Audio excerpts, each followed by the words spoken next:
Offer లెటర్లు ఇచ్చి చేర్చుకొని విప్రో 250 మంది ఫ్రెషర్ల భవిష్యత్తు అగమ్యగోచరం.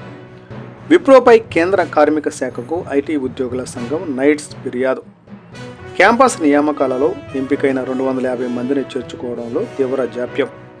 6 నుంచి 8 నెలలుగా ఎదురుచూస్తున్న స్పందించని విప్రో యాజమాన్యం.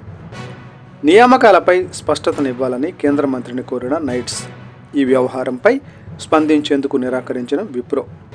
వివరాల్లోకి వెళితే దేశవ్యాప్తంగా పలు రాష్ట్రాల్లోని కళాశాలల నుంచి విప్రో ఎంపిక చేసిన 250 మందికి పైగా అభ్యర్థులకు ఆఫర్ లెటర్లు జారీ చేసింది.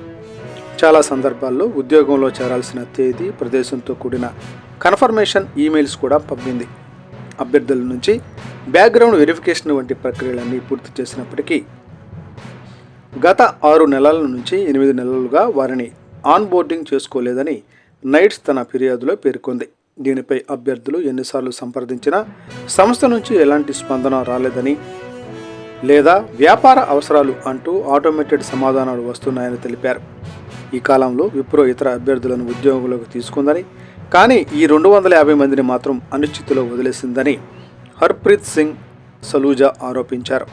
సంస్థ జారీ చేసిన ఆఫర్ లెటర్లలో నియామకాలను నిరవధికంగా వాయిదా వేసే హక్కు కంపెనీకి ఉంటుందనే విషయం పారదర్శకంగా వెల్లడించలేదని ఆయన స్పష్టం చేశారు. ఇది కేవలం ఒకరిద్దరి సమస్య కాదు. ఉత్తరప్రదేశ్, మహారాష్ట్ర, కర్ణాటక, తెలంగాణ, ఆంధ్రప్రదేశ్ సహా పలు రాష్ట్రాల నుంచి బాధితులు మమ్మల్ని ఆశ్రయించారు. ఇది సంస్థ నియామక ప్రక్రియలోని లోపాన్ని సూచిస్తుంది అని ఆయన తన లేఖలో వివరించారు.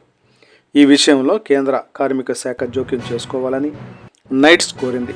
నియామకాల్లో జాప్యంపై విప్రో నుంచి వివరణ కోరాలని, ప్రభావితమైన అభ్యర్థులందరికీ నిర్దిష్ట గడువులోగా ఆన్బోర్డింగ్ తేదీలను ప్రకటించేలా లేదా సరైన కారణాలతో రాతపూర్వక నిర్ణయాన్ని తెలియజేసేలా ఆదేశించాలని విజ్ఞప్తి చేసింది. కాగా ఈ ఆరోపణలపై వ్యాఖ్యానించాలని కోరగా విప్రో యాజమాన్యం నుంచి ఎలాంటి స్పందన రాలేదు.